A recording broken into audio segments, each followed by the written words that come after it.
Hello guys, welcome back to my channel. মাত্র কয়েকটা উপকরণ দিয়ে আজকে পিৎজা বানাবো আমি। হয়তো দোকানের মতো দেখতে নয়, কিন্তু খেতে অসাধারণ হয়।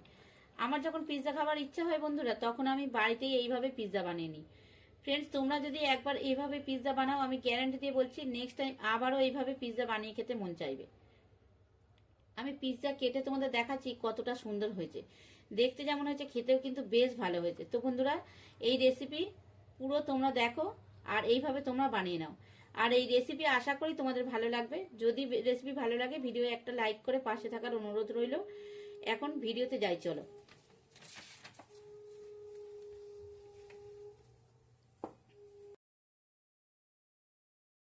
দেখো বন্ধুরা, আমি এখানে এই পিৎজা বানানোর জন্য এখানে আমি কিছুটা ময়দা আর সুজি দিয়ে একটা ডো বানিয়ে রেখেছি।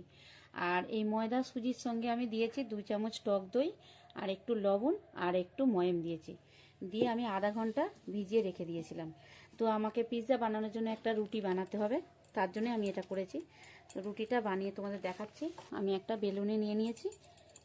আর প্রথমেই আমি এরকমভাবে ডোটাকে হাত দিয়ে একটু 2 হাত দিয়ে ভালো করে প্রেস করে তারপরে একটু বেলুনি দিয়ে বেলে নেব।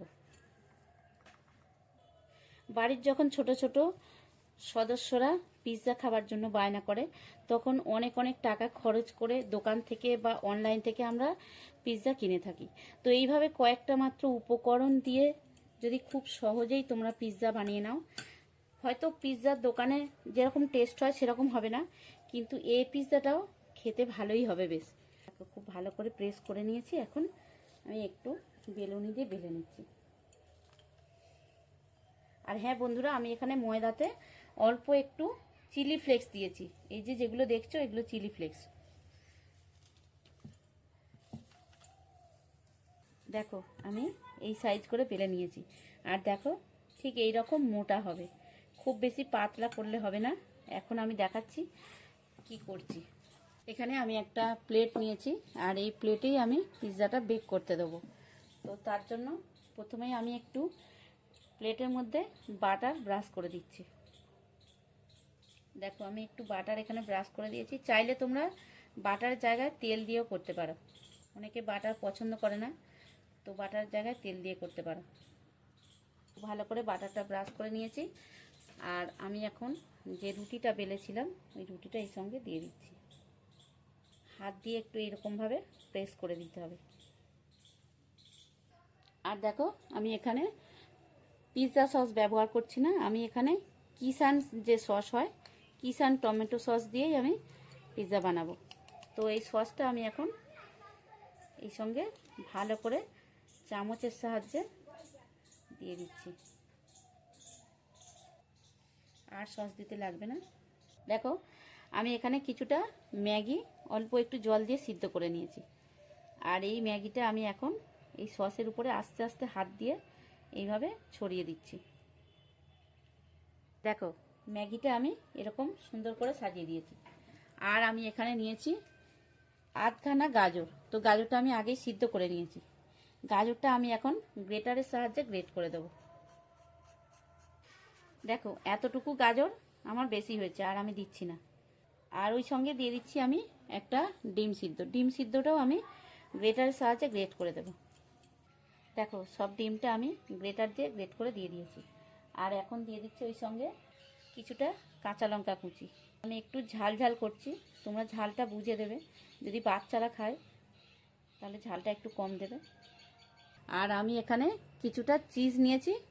তো চিজটা নর্মাল চিজ, এই চিজটা আমি এখন দিয়ে দিচ্ছি। এটাও গ্রেটারের সাহায্যে গ্রেট করে দিতে হবে।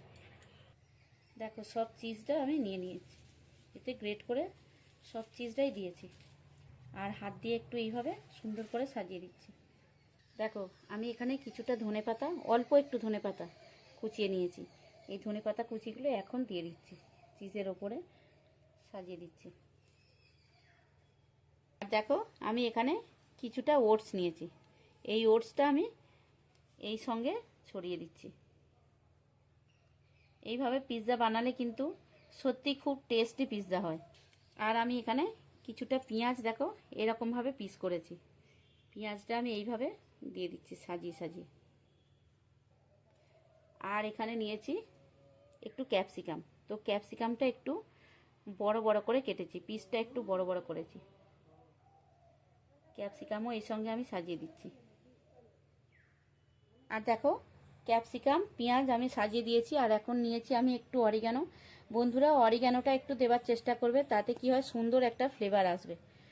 তো এইভাবে অরিগানোটা খুব বেশি দিতে লাগবে না, অল্প একটু। আর সব শেষে দেখো দিয়ে দিচ্ছি আমি স্বাদ মতো লবণ। হ্যাঁ, এতটা আমি দেব না, আমি অল্পই দেব। আমি পরিমাণ মতো দিয়েছি, এতটা আমি তোমাদের দেখিয়েছি, এতটা দিচ্ছি না। তো এখন চলো, সব কিছুই রেডি হয়ে গেছে, আমি শুধু বেক করার জন্য চুলা জ্বালবো। তো দেখো বন্ধুরা, বেক করার জন্য আমি চুলা জ্বালিয়ে দিয়েছি আর কড়াই বসিয়েছি। কড়াইতে আমি এখানে 1 বাটি পরিমাণ, মানে একটা প্রায় আমি এখানে 250 গ্রাম নুন এখানে দিয়েছি। আর নুনটা আমি দিয়ে বেশ গ্যাসটা একটু জোরে দিয়ে ফুল দিয়ে একটু গরমও করে নিয়েছি। এইখানে একটা স্ট্যান্ড আমি নিয়েছি, স্ট্যান্ডটা বসিয়ে দিলাম। আর যে প্লেটটায় আমি বেক করব পিৎজাটা, ওই প্লেটটা আমি এখন এই স্ট্যান্ডের ওপরে বসিয়ে দিচ্ছি। আর একটা আমি ঢাকা দিয়ে দিচ্ছি। আর গ্যাসের ফ্লেমটা মিডিয়াম টু লোতে করে আমি 20 থেকে 25 মিনিট বেক করব। 20-25 মিনিট করার পরেই কিন্তু পিৎজা কমপ্লিট হয়ে যাবে। তো দেখো বন্ধুরা, 20 মিনিট পরে ফিরে এলাম। আর এখন আমি তোমাদের দেখাবো পিৎজাটা বেক হয়েছে কিভাবে তোমরা বুঝবে। আমি একটা চামচ নিয়েছি, আর চামচটা এইভাবে দিয়ে দেখবে পিৎজাটা বেক হয়েছে কিনা। দেখো চামচের গায়ে কিন্তু চিজটা লাগছে, নিচে রুটিটা লাগছে না, তখন জানবে পিৎজা বেক হয়ে গেছে। তো আমি গ্যাসটা অফ করে দিচ্ছি এখন। আর কিছুক্ষণ এইভাবে বসিয়ে রাখবো, 10 মিনিট বসিয়ে রাখবো ঠান্ডা করার জন্য। মানে এই আগুনেই বসিয়ে রাখবো, তারপরে আগুন থেকে নামাবো আমি। তো 10 মিনিট পরে আসছি।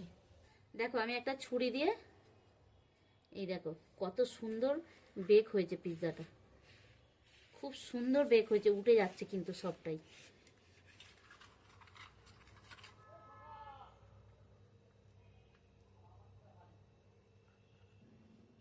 দেখো ফ্রেন্ডস, কত সুন্দর পিৎজাটা দেখতে হয়েছে দেখো। আর খুব কম খরচে তোমরাও এইভাবে বাড়িতে পিৎজা বানিয়ে নিতে পারবে। দেখো কত সুন্দর বেকও হয়েছে, খুব ভালো।